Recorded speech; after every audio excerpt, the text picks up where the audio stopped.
Students, I am Shweta and welcome to my channel education hub. हम लोग class 6 का chapter number 12 कर रहे हैं, जिसका चैप्टर का नेम है रेशियो एंड प्रोपोर्शन।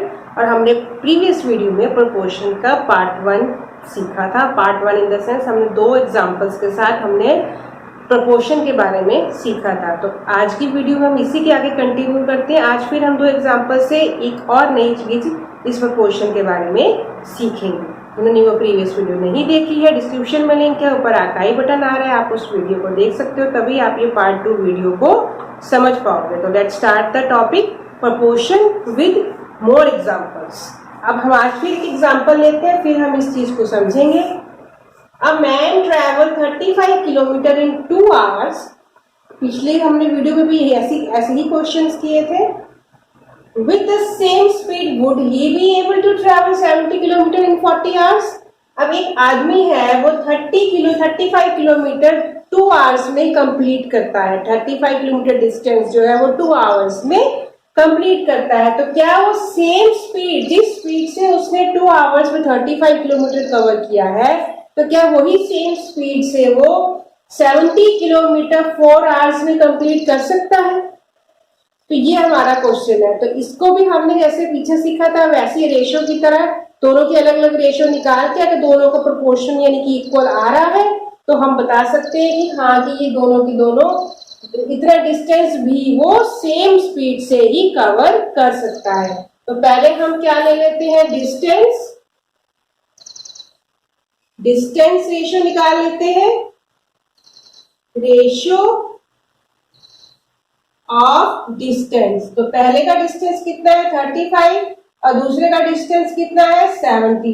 तो इसकी हमने रेशियो निकाली, डिवाइड करके देखेंगे तो 35 वन सा और 35 टू सा। 35 टू सा होता है 70। तो हमारे रेशियो कितनी निकल आई 1:2। तो रेशियो ऑफ डिस्टेंस की रेशियो कितनी निकल रही है 1:2। अब हम आवर्स की यानी कि टाइम की रेशियो निकाल लेते हैं। रेशियो ऑफ टाइम तो कितनी आ गई 2/4, that is equal to 2 1s are 2, 2 2s are 4, 1:2। तो हमने क्या देखा, दोनों की डिस्टेंस और डिस्टेंस की रेशियो भी 1:2 आ रही है और आवर्स की रेशियो यानी कि टाइम की रेशियो भी 1:2 आ रही है। तो हम कह सकते हैं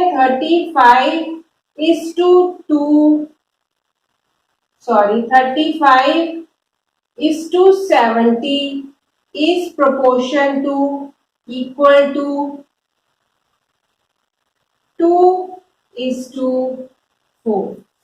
इसका मतलब इसकी इक्वल है। तो हम ये कह सकते हैं कि yes, with the same speed he will be able to travel 70 kilometre in 4 hours। Clear. अब हम एक और एग्जांपल करते हैं। अब ये नेक्स्ट एग्जांपल हम देखते हैं, ये थोड़ा सा डिफरेंट है। हमें क्या दिया हुआ है, कॉस्ट ऑफ 2 kg एप्पल्स की दी हुई है ₹180 and cost of 5 kg watermelons की दी हुई है ₹45। पहले तो यहाँ हमारे दोनों चीजें चेंज हो गई हैं। यहाँ वाटरमेलन है, यहाँ पर वाटरमेलन है, यहाँ एप्पल है।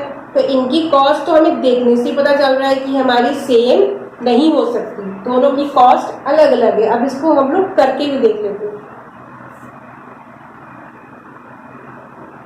रेशियो ऑफ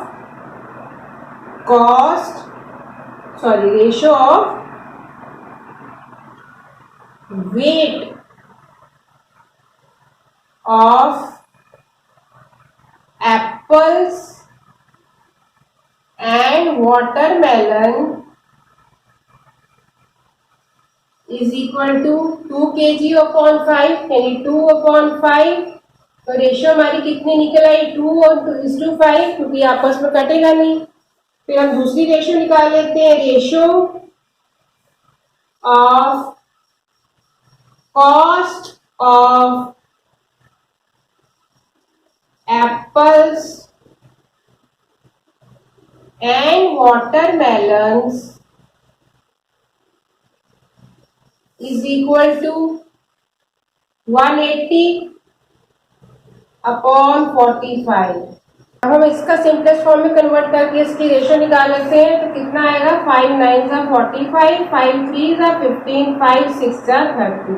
तो डायरेक्ट कट जाएगा 9 वन जा और 9 फोर जा, यानी कि 4/1। तो रेशो कितनी निकल आई? 4:1। तो हमने क्या देखा, इसकी रेशो कितनी निकल रही थी, हमारे वेट की रेशो निकली 2:5 और इसकी रेशो निकली 4:1।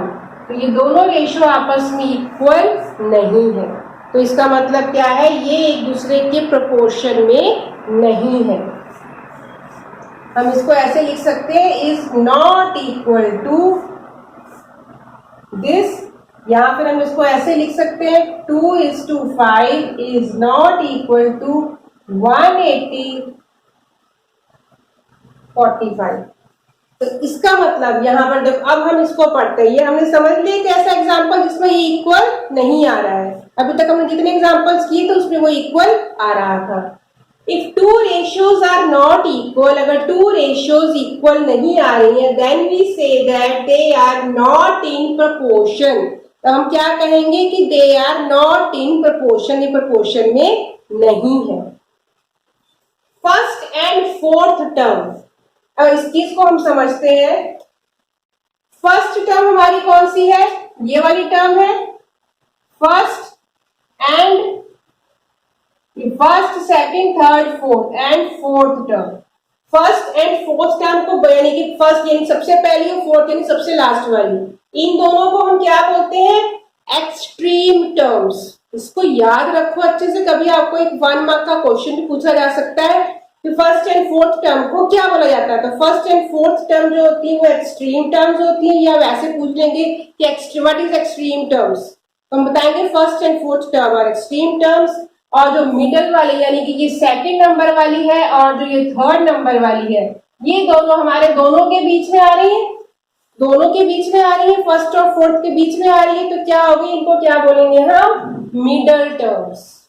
Clear? First and fourth term are extreme terms and दोनों जो बीच की third, second and third term है वो हमारी हो गई मिडल टर्म्स। तो ये हमारा पूरा टॉपिक जो है प्रोपोर्शन का क्लियर हो गया। इंट्रोडक्शन पार्ट आज खत्म होता है। आई होप आपको ये प्रोपोर्शन का कंसेप्ट भी अच्छे से क्लियर हो गया होगा। अब इसी से रिलेटेड हम कुछ इंपॉर्टेंट क्वेश्चंस भी करेंगे जिससे आप इस चीज को और अच्छे से समझ पाओगे, और हम इसकी एक्सरसाइज 12.2 भी उसके बाद करेंगे। तो मिलते हैं नेक्स्ट वीडियो में इसी के इंपॉर्टेंट क्वेश्चंस के साथ। तब तक के लिए बाय।